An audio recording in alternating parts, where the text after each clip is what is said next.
De står stadig langs vestkysten, betonmonumenterne fra 2. verdenskrig. Set i et historisk lys, så er de store bunker fra krigen måske Danmarks historiens mærkeligste byggeri. Vi ved, de blev bygget af danskere for tyskerne, men hvordan foregik det egentlig? Det har en nyere roman et bud på. Vestkystbunker her hører til i genren dokumentarisk roman. Du har skrevet den, Knud Simonsen, og velkommen til dig. Tak skal du have. Det er altså en historie om noget, der har fundet sted i virkeligheden. Hvorfor overhovedet skrive en roman om byggeriet af bunkerne på Vestkysten? Det er der flere grunde til. Det er jo en del af Danmarks historie, og hver gang vi færdes ude på Vestkysten, så kan vi ikke undgå at se de her bunker, der ligger fra nord til syd. Og så stiller man sig spørgsmålet, hvad var det egentlig, der skete? Og som jeg husker det fra min barndoms historiebøger, og det gælder sikkert også for dit vedkommende, der stod egentlig ikke så forfærdeligt meget om bunkersbyggeriet. Hvad var det så for en historie, du gerne vil fortælle? Jamen, det hænger sammen med, at jeg gerne vil se på de her specielle arbejdspladser under 2. verdenskrig. Og jeg havde så efterhånden hørt en del om det Klondike, der udviklede sig blandt andet på Vestkysten. Det var jo sådan, at danske entreprenørfirmaer, både store og små, fik jo hurtigt store opgaver derude, og der var også store penge at tjene, og det trak jo folk til først fra lokalområdet, senere hen fra hele landet. Hvorfor synes du, det er en vigtig historie at fortælle? Jamen, det er jo en del af vores fortid. Det er en del af vores historie, og nutiden, den er jo altså baseret på fortiden. Og det er også en spændende historie. Det er jo ikke kun på Vestkysten, vi finder bunkerne. Det er jo et led i Atlantsvolden, som strakte sig fra Nord-Norge og helt ned til Pyrenæerne. Og vi har jo også eksempler på, at det ikke kun danskere, der interesserer sig for den historie. Der er et hav af udlændinge, der også søger ud på Vestkysten. De kom ikke mindst på Bunkersmuseet oppe i Hanstholm. Et meget fint museum, og der også er en fin udstilling, og nu har de også lejlighed til at læse bogen. Hvad er det, der fascinerer dig ved historien om byggeriet af Vestkystbunkerne? Altså, det er jo et led i min fascination af 2. verdenskrig i det hele taget. Jeg har da som så mange andre vildt fascineret af alt det, der kunne udrettes af ulykker på de her 12 år, hvor Europa simpelthen brød i brand. Og alle de ulykkelige skæbner, og jeg tænker ikke kun på civilbefolkningen i Tyskland, jeg tænker også på Østpreussen, altså den del af Tyskland, hvorfra tyskerne blev fordrevet af russerne. Det er også et af de underbelyste kapitler i historien, og det kommer jeg også ind på i Vestkystbunker. Alle disse ulykkelige skæbner, og vi behandlede dem nok ikke alt for godt, da de kom til Danmark. Der var jo et tyskerhad og så videre, men det er en del af historien, og den kan vi ikke lave om på. Vi er nødt til at leve med den, som den er, og så skal den også fortælles. Men hvad var det så præcist omkring byggeriet af bunkerne ude langs Vestkysten, som du tænkte, det er jeg nødt til at dykke ind i, det vil jeg gerne formidle historien om? Det var jo, at der var jo tusindvis af arbejdspladser, og det er jo interessant at se på, hvad var der for arbejdspladser, hvad var det for folk, der kom derud. Og de var der alle sammen. Der kom selvfølgelig utrolig mange solide arbejdsfolk. Det var folk, der var blevet anvist arbejde af socialkontoret eller af fagforeningen. De havde valgt enten tage arbejde ude på Vestkysten, eller arbejde et sted nede i Tyskland. De offentlige kasser, de var lukket. Og den her mand, så tager han arbejde derude, og han klokler på livet løs, tjener gode penge. Han har en familie, han skal forsørge. Derhjemme, der er koner, og der er børn. Og han passer sin skovl og sine trillebøger. Men så kommer der også alle de andre. Det, jeg kalder de skæve eksistenser. Og det er dem, jeg synes er sjove. Dem vender vi lige tilbage til om lidt, fordi jeg vil godt lige høre lidt mere om, hvor din egen interesse for den her tidsperiode stammer fra, fordi du er jo faktisk selv født efter krigen, så det er jo ikke sådan, du har førstehånds erindring, kan man sige, om perioden. Altså, hvad er det, der har gjort, at du har synes det var så spændende at dykke ned i? Og nu er det, fordi historie som sådan interesserer mig generelt. Da jeg var færdiguddannet arkitekt, der var der byggekrise, og så gav jeg mig til at læse kunsthistorie. Og i forbindelse med kunsthistorie, så fandt jeg ud af, jamen, der faktisk også er en sammenhæng med den egentlige historie, og tingene hænger jo sammen. Og så lige pludselig, så var det altså Vestkystbunkerne, der dukkede frem, og det var fantastisk spændende at dykke ned i det kapitel. Nu er den, som jeg egentlig med at fortælle, en dokumentarisk roman. Hvad vil det sige for dig? Jamen, det vil for mig sige, at alle begivenhederne har fundet sted i virkeligheden. Der er klart, der er jo ikke nogen skillelinje mellem en dokumentarisk historie og et stykke skønlitteratur. Men det er virkelige begivenheder, og det er virkelige personer. Og selvfølgelig har de fået andre navne. Det er jo sådan, at meget af mit grundlæggende materiale har jeg hentet på Rigsarkivet. og meget af det er klausuleret. Det er fortroligt materiale. Videregiver man oplysninger, så skal de være tilsløret på en sådan måde, at man ikke kan genkende nogle af personerne. Men så lad os prøve at tage fat i Frede Virklund Jensen, hovedpersonen. Hvem er han? Jamen, han har eksisteret i virkeligheden, og han er opvokset på Godhavn. Det er et børnehjem i Nordsjælland. Og jamen, han består faktisk af 2 personer. Fordi den ene person, han døde for en del år siden, og den anden, han lever altså endnu. Det er det besynderlige ved det. Forstået hvordan? Forstået på den måde, at den ene del af Frede, der opvokser på Godhavn, har fortalt mig om alle de ubehageligheder, de bliver udsat for. Og dem kan du læse om i Vestkystbunker. Det var ikke nogen særlig fin kostskole at være på. Men det er jo betingelserne for at være vajsenhusbarn, i hvert fald dengang. Og den anden person døde for nogle år siden, og han er også rodet derfra, men ham har jeg af gode grunde ikke haft personlig kontakt med. Men han var en af dem, der startede helt fra bunden, og faktisk endte med at være mange millionærer. Grundlagde formuen ude på Vestkysten ved flid og sparsommelighed og frækhed, og ved svindel og alle de numre, som man kan læse om i romanen. Alle knep galt derude. Det var noget med dobbelte lønsedler og svindel med timesedler og med materialer osv. Det var jo sådan, at nok var det danske entreprenører, og de skulle have hold i, hvad folkene de foretog sig. Men de regninger fik de jo godkendt af tyskerne, og så blev pengene udbetalt gennem Nationalbanken. Hele festen blev betalt af de danske skatteydere. Men der er altså mange, der fik stukket ekstra godt med penge i skuffen. Og det er ikke kun entreprenørerne, det var også vognmænd, det var håndværkere, det var handlende, det var landmænd. Det var dem alle. Så din Frede, han er i virkeligheden 2 personer, der er smeltet sammen sådan, ja. I en? Ja. Hvordan har du fået det til at ske? Altså, hvordan har du valgt ud, hvordan han skulle være, og hvilken rolle han skulle spille? Nå, men det kom sådan set af sig selv, fordi da jeg havde den første mand på Godhavn, og havde fået alle de informationer, jeg skulle bruge der kunne han så pege på flere gode emner, jeg kunne fortsætte med, og det gjorde jeg så. Så de går sådan hånd i hånd. Men altså nogle oplysninger, de er altså tilsløret, fordi jeg nødvendigvis må tage hensyn til familien. Dels er det en af betingelserne at få materialet, det fortrolige materiale fra Rigsarkivet, og dels har jeg haft kontakt med nogle private personer, hvor jeg også har selvfølgelig givet tilsagn om, at jeg slører det på den og den måde, og det har jeg selvfølgelig gjort. Han er jo så også den eneste sådan optræder med fulde navn, kan man sige. De andre, de hedder Høvle Lars, og Bitte Pip, og Kejser Wilhelm, og Fnat Karl, og Blandebent, og Sundby Tøsen, og Hule Peter. Ja. Har de også eksisteret i virkeligheden? Ja, det har de faktisk. Og der er igen sådan, at når man får fat i noget arkivmateriale, man må ikke fortælle de rigtige navne, men øgenavne må man jo gerne oplyse om. Og det har så gjort. Og der har været flere derude, der hedder Høvle Lars. Det er typisk en tømrer, der har fået job som forskanningstømrer derude. Og så hedder han selvfølgelig, er der 3, der hedder Lars, så hedder han selvfølgelig Høvle Lars, og den anden, han hedder noget andet noget. Og Axel, jeg har også en, der hedder Mur Axel. Jamen, der var 3 i det sjak, der hedder Axel, og det er jo ikke til at finde ud af. Men den ene, han havde en fortid som mursvend, og så havde han selvfølgelig Mur Axel. Men altså, det er en del af, men øgenavne er gode nok. Faktisk dem alle sammen, ja. Du har taget et lille uddrag med at læse op for os, for at vi lige kan få fornemmelsen af tonen og jargonen i bogen. Vil du ikke læse det for os? Det er jo altså, vil jeg skynde mig at sige, et stykke skurvognsrealisme. Og som jeg siger, når jeg altid er ude og holde foredrag, det er altså ikke en pigebog, det her. Men ej, det vil jeg give dig ret i. Ja, men du har overlevet. Men det var sjov. Okay. Ja, der er en formand, der hedder Buller, og det er så også et godt øgenavn, og sådan hedder han faktisk også ude på kysten. Og han er avanceret til formand, og var faktisk sådan lidt af en halvsvindler, men Frede fik øje på ham, da han bød sig til som formand, og han turde ikke sige nej. Og det viser sig at være et godt bytte, fordi Buller han får 25 kroner ekstra om dagen, for at undgå strejker, arbejdsnedlæggelser, krav om ekstra lønninger, tillæg osv. Så han er formand for sjakket? Han er formand for sjakket, ganske enkelt.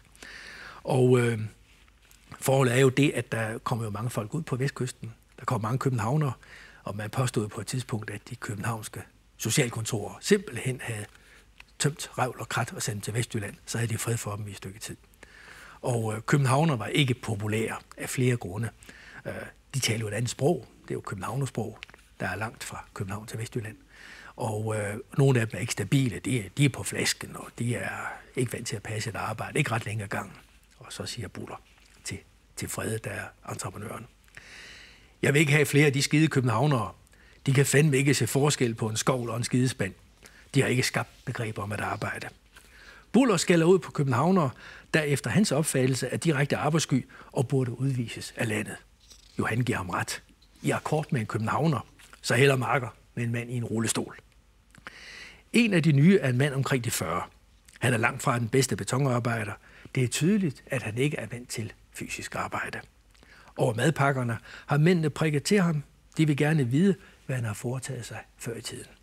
Manden forklarer beredvilligt. Han er uddannet jurist. Han har haft eget sagførerkontor, men noget gik galt. Bestillingen blev inddraget. Det var tiderne. Manden er omgående blevet døbt sagføreren. Sagfører. Ingen af mændene har gode erfaringer med den slags mennesker, men det er da fint, at han erkender sin fejltagelse og læser videre til arbejdsmænd. De bliver jo meget sådan sat i boks, også i det sjak der. Altså, ja. Var det sådan? Det var det rent faktisk. Det er jo sådan, at der er stor forskel på de her arbejdspladser. Nogle arbejdspladser, der er det gode, solide sjak, det er typisk lokale folk. Det er bønderkale, det er daglejere, der er vant til at bestille noget, og de øjner altså en mulighed her for at tjene nogle penge. Men så kommer der sådan de her lidt outsider. Buller er så en af dem. Der er flere andre, og der er Fnat-Karl, og der er Lange-Karl og så videre. Det er en lidt anden type mennesker, og i dag vil vi nok kalde dem utilpassede, men altså, de kunne godt tilpasse sig de forhold. Noget med lidt småsvindel og lidt druk og ja, løse damer. Det var sådan, man levede. Hvorfor endte de der skæve eksistenser derude? Jamen, for mig at se, så var der den væsentlige forklaring af den, at de nok ikke var glade for at være på en almindelig arbejdsplads. De kunne ikke trives på en fabrik, og de ville være uden fri luft, uanset temperaturen. Der var selvfølgelig også andre grunde. Altså mange af dem, der kom der, de var jo faktisk eftersøgt af politiet. De skyldte i børnepenge, og de skyldte i skat. Mange af dem havde en dom til gode. 30 dage typisk for noget værtshusuorden og noget slagsmål og lidt småbedrageri og flere andre ting. De var ikke store forbrydere, de var ikke store kriminelle, men de havde altså lidt vraggods, de slæbte rundt på. Og så var Vestkysten et fint sted at gemme sig, og der var gode penge at tjene. Men nu siger Buller så, at han vil ikke have de københavner. Altså, var det svært at få folk til at komme over og tage arbejdet? Nej, det var det egentlig ikke. Altså, det var jo sådan, at det man gjorde, og det gjorde de fleste entreprenører, de averterede primært de lokale aviser. Det var Aalborg Stiftstidende, det var Vendsyssel-Tidende, det var Thisted Socialdemokrat, det var Jyllandsposten, det var Jyske Tidende, det var Vestkysten. Og så fik man hurtigt tømt Jylland for ledig arbejdskraft. Og så gik man ombord i Sjælland. Og så averterede man typisk, det kunne være Holbæk Amts Venstreblad eller Kalundborg Folkeblad. Og så kom der en masse sjællændere. Københavnerne kom også, men de var altså i vidt omfang anvist arbejde af socialkontoret og af fagforeningen. Socialkontoret var trætte af nogle af de der ustabile folk, som ikke kunne finde ud af at passe et arbejde. Og så sendte man den til Vestkysten. Og der kom altså mange københavnere, og de var måske ikke sådan de bedste, de mest rutinerede arbejdere. Og så en københavner, der ikke er vant til at arbejde, og så bliver han stillet over for nogle solide stående vestjyder, der kan bestille noget. Det var jo et udskillingsløb uden lige, og det var jo svært at gå i akkord sammen. Så, men det var jo heller ikke et fint arbejde som sådan, og et velanset arbejde at tage på det tidspunkt. Nej, altså der, hvor det virkelig begynder at gå løs, det er i slutningen af 42 og i 43. Der er der ikke nogen, der rynker på næsen af det, men det går galt i 1944. Der har man set, nu vender krigen. Alle kan se, at Tyskland vil tabe den krig. Og modstandsbevægelsen har fået vind i sejlene. Der er rigtig mange modstandsfolk i Danmark. Og det er sådan, at dem, der arbejder ude på bunkerne, de bliver under tiden regnet for landsforrædere. Og allerede der i 44 er der mange, der søger derfra. De søger typisk ud til brunkulslejrene. De kan bestille noget, og det kan også en forudsætning for at begå sig ude i brunkullene. Men problemet er, at der er mange ude i brunkulslejrene. De vil ikke være sammen med dem. De vil ikke have dem gående på arbejdspladsen. Hvis du er gået derude, så er du landsforræder. Du kan finde dig et andet arbejde. Og det klarer man ganske kontant. Formanden og de andre gutter, de smøger ærmerne op. Kan han ikke finde ud af det på anden måde, så skal de nok få ham til at forsvinde. Så det var ikke nemt. Hvad er det så for altså, hvad er det for en Frede, der vokser ud gennem den her bog? Altså, hvad er det? Han gennemgår en enorm udvikling fra at være den her Vajsenhus-dreng, og så bliver han jo stor entreprenør. Ja, det er jo en velbegavet fyr, og som jo har fået en uheldig start i livet. En far, der forsvinder, der finder ud af, at pigen er blevet med barn, og moren dør, da han er nogle ganske få måneder gammel. Så han er altså børnehjemsbarn, ganske enkelt. Men en kvik fyr, en velbegavet fyr, der finder ud af, at han kan godt klare sig, når han kommer ud på Vestkysten. Og han er heldig med mange ting, og også med andre ting er han uheldig. Pengeombytningen, det er jo et kapitel for sig i 1945, og der lykkedes det ham selvfølgelig at brænde fingrene godt og grundigt, men ikke helt. Han redder stumperne, trods alt. I al væsentlighed. Men han er jo en kvik fyr, og efter krigen, der kommer han... Var der mange af hans slags, eller var der flere af hans slags, der sådan får gjort en forretning ud af det? Og rent faktisk... På Vestkysten har jeg ikke rigtig fundet nogen af betydning. Jeg har fundet et par stykker, som har ufaglærte, som nu har lært at støbe beton, og senere har fået gode jobs ved store entreprenørfirmaer i udlandet, for eksempel, som formænd, fordi de har gået i den hårde skole, om man så må sige, på Vestkysten, og de har gjort karriere der. Det er anderledes med brunkullet. Der har jeg fundet et par solskinshistorier, hvor folk starter med de bare næver og ingenting, og ender med store entreprenørfirmaer. Per Aarsleff er en af dem, for eksempel. I dag med en årsomsætning, jeg tror, jeg ved noget med 3 milliarder eller noget i den retning. Og han startede derude. Okay, han var uddannet civilingeniør, og han startede som ansat i Landbrugsministeriet og var i det, der hed Brunkulstilsynet, men fandt hurtigt ud af, at det her, det kunne godt gøres effektivt. Og så startede han, og så gik det rigtig godt. Så karaktererne er virkelige, eller har fandtes i virkeligheden. Ja. Så er der geografien i det. Ja. Historien udspiller sig et sted, der hedder Lyngkær. Ja. Og jeg er type, og nu er jeg grænsket, jeg føler egentlig, at jeg kender min egen rimelig godt. Jeg kan simpelthen ikke komme i tanke om et Lyngkær, men jeg kan jo se, der er Thisted, der er Østerild, der er Hundborgvej, og alt det kender jeg. Ja. Hvor er Lyngkær? Jamen altså, Lyngkær, det er en kloning, ganske enkelt, af et par lokaliteter. Og det har været nødvendigt for at sløre den sande lokalitet. Og igen, man må ikke røbe. Der er visse kilder, jeg ikke må røbe, selvom det er en dokumentarisk. Hvorfor synes du, det er vigtigt at sløre den der rigtige lokalitet? Man er nødt til at tage hensyn til nogle folk i lokalsamfundet, og det har jeg så gjort. Hvad er det, der skal tages hensyn til stadigvæk i den her historie? Og det man skal tage hensyn til, det er jo, at for det første, nogle af oplysninger har jeg fået gennem Rigsarkivet, og der er det sådan, at det er beskyttede dokumenter, man søger en tilladelse, og i den tilladelse er der nogle særlige betingelser. En af dem er, at man ikke røber det direkte. Det er selvfølgelig af hensyn til de efterlevende. Der er børn, og der er børnebørn. Og hvis der er noget ufordelagtigt om disse fjerne slægtninge, så skal man ikke belaste dem med disse oplysninger, og det synes jeg er helt fint. Men hvor går grænsen egentlig for, hvad man må digte, og hvad der skal være rigtigt, når det er en dokumentarisk roman? Det var et godt spørgsmål. Der er jo ikke nogen skarpe grænser. Det er der ikke. Men på den ene side er der hensyn til historien. Det skal være, i min verden, der skal det være historisk korrekt. Og den er så selvfølgelig hensyn til de mennesker, man kommer til at berøre. Og det er altså en balancegang. Men jeg synes, jeg har fundet den og sagt det. Hvad har været mest overraskende for dig selv at finde ud af i den her research, som jo, jeg kan næsten regne ud, det har været en ganske omfattende research? Ja, der er brugt en hel del kræfter på researchen.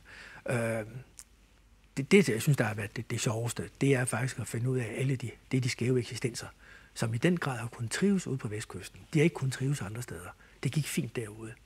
Og det er sjovt at prøve at så følge dem bagefter.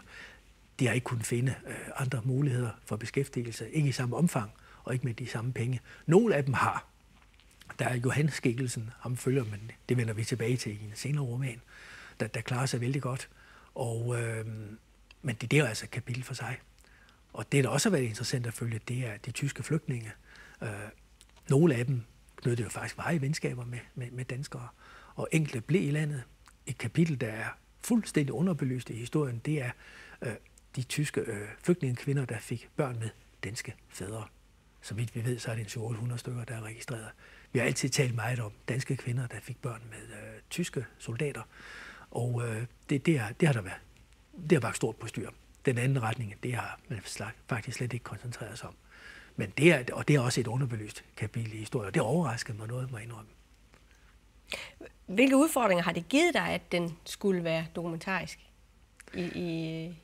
Altså, der ligger en udfordring i, at man hele tiden skal være 2 år for historien, og det skal være historisk korrekt. Og, får man lyst til nogle gange at lade fantasien løbe af med en? Ja, der skal man være forsigtig. Det skal man. Og nogle gange må man selvfølgelig også bruge fantasien, og det gør jeg også. Som Claus Riffberg engang sagde til mig, Simonsen, så hvis det kniber, så må du bruge din fantasi. Og det har jeg selvfølgelig også gjort. Det er jo skønlitteratur. Hvordan har du grebet hele researchen an? Altså, hvor starter man, når man vil skrive sådan en bog som den? Jamen, det jeg startede med, det var jo at rydde biblioteket for, hvad jeg kunne finde af relevant stof. Og dernæst, jamen, så var jeg i gang med nogle lokalarkiver, og jeg har været på Bunkersmuseerne, specielt det i Hanstholm, som er et fortræffeligt museum, og hvor jeg hentede mig en støtte. Og så er der frem for alt Rigsarkivet. Tonsvis af dokumenter. Jeg har jo ikke været igennem det hele, men altså alene en af de store entreprenører bestilte jeg sagen og fik en tilladelse til at gå den igennem, og der kom en palle ind med kasser. Og jeg har sat 2 dage af, men det var jo alt for lidt. Der er enormt meget stof. Og jo, det vil jeg også godt sige. På et tidspunkt der blev der jo stjålet et par hyldemeter stof fra 2. verdenskrig. Og jeg har hele tiden blevet spurgt om, det var noget, jeg har kendskab til, og jeg må med det samme sige, det er altså ikke mig. Det var ikke dig, der løb med den. Men hvad tager mest tid i arbejdet med at skrive sådan en bog som den der? Jeg laver jo ikke timesedler på det, men researchen tager enormt lang tid. Og specielt fordi lige pludselig så bliver jeg grebet af det, og så laver jeg research på en masse stof, som slet ikke er spor relevant. Altså jeg kan nævne sådan som Tørvekongen, der har et kapitel eller et lille afsnit om det at køre i en bil, der er drevet af gengas. Og jeg kan huske, at min far fortalte mig, hvordan det var at køre en gengasbil, og det var vanskeligt. Og jeg har jo glemt det meste af det, og han er død og borte for mange år siden. Så måtte jeg læse en bog om gengasbiler, og lige pludselig så har jeg læst 285 sider for at skrive 4 linjer. Det er noget med, så man må ikke slippe gaspedalen helt, og der skal være et vist omdrejningstal for gasudviklingen, den fortsætter osv. Der er nogle små knep. Så du er meget omhyggelig, når du først går i gang med det? Ja, sådan noget, det skal være i orden, og der er heller ikke nogen, der har klandret mig for historiske fejl. Og det er jeg lidt glad for. Og det er man glad for? Ja, meget. Ja. Ja, for det er jo ikke den eneste historiske, dokumentariske roman, du har skrevet. Ja. Du har skrevet 2 andre. Den ene hedder Tørvekongen, og den anden hedder Brunkul. Ja. Vestkystbunker er så ligesom punktummet i den trilogi. Ja, det kunne man godt sige, fordi det med de særlige danske arbejdspladser under 2. verdenskrig, det er fællesnævner for de 3 bøger. Det er afsluttet kapitel for mit vedkommende. Men der er også en tid efter 2. verdenskrig, og den arbejder med nu, eller slutningen af krigen. Men hvordan hænger de her 3 sammen? Jamen altså, de hænger sammen på den måde, at som sagt, der er en fællesnævner, der hedder danske arbejdspladser. Og ellers så er de uafhængige af hinanden. Men selvfølgelig er der nogle forgreninger. Der er enkelte personer, der optræder i alle 3 bøger. Og man kan læse dem uafhængige af hinanden. Man kan starte med det sidste bind og slutte med det første, og vice versa. Har de været lige omfattende at arbejde med at skrive? Tørvekongen var nok den, jeg slap nemmest om med. Det er fordi, det er en lidt anden genre. Det er jo et landsbymiljø i Østjylland, som jeg kender. Og tørve, det er jo hjemmeindustri. Der var jo under krigen, også efter krigen, et hav af tørvemoser, der var i fuld sving. Der var mange briketfabrikker osv. Der var stoffet, det var sluttende nært. Brunkul, det kræver straks lidt mere research. Det er jo kun sejlene syd for Herning, jo, så er der en enkelt enklave nordfor. Og det er et kapitel for sig. Og det kræver faktisk en hel del research.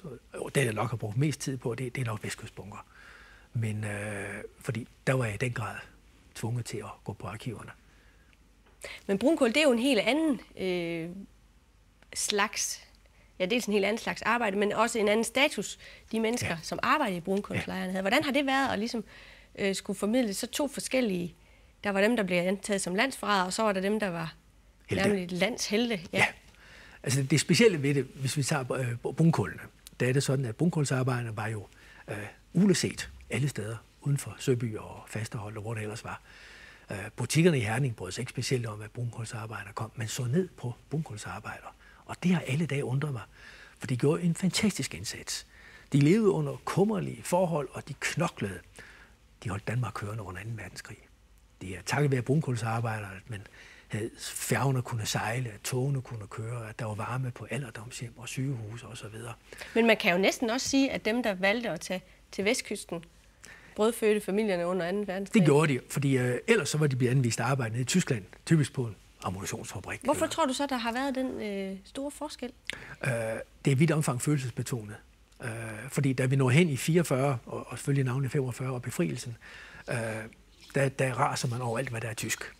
Og folk, der har hjulpet tyskerne, de er umådeligt upopulære. Og vi kan bare se sådan noget som stikkerlikvideringer, de tager virkelig fart i 1945. De første år under krigen, der var det stort set ukendt begreb. Men lige i slutningen af krigen er også et par beklagelige eksempler, umiddelbart efter den 5. maj. Alt, hvad der var tysk, var upopulært. Og havde man hjulpet tyskerne, så var man upopulær. Men altså, som nogle af de her brunkulsarbejdere, eller vestkystarbejdere, har sagt til mig, jamen, vi gjorde jo en stor indsats. Vi byggede hele denne vold, og vi var måske grunden til, at de allierede ikke gik i land på vestkysten, men de valgte Omaha Beach i stedet for. Og som en sagde til mig der, det kunne have endt med Slagtebæk, Jylland, og det gjorde det altså ikke. Og som man meget sådan flot sagde, ja, og det skal I takke os for. Måske. Det tog dig 7 år at skrive de her 3 bøger. Hvad har været dit eget mål med at få dem skrevet? Først og fremmest så er det ren og skær interesse. Og jeg startede med Tørvekongen og fandt ud af, at den faktisk blev ret populær. Jeg fik mange tilkendegivelser, mange der var glade for den. Og på det tidspunkt, der havde jeg sådan research ind i grene af brunkulsæraen og også omkring vestkysten. Det var jo de her arbejdsfolk, specielle arbejdere, jeg var koncentreret om. Og det gjorde jo så, at lige pludselig så havde jeg altså stof til 3 bøger. Knud Simonsen, tak fordi du var med her. Selv tak.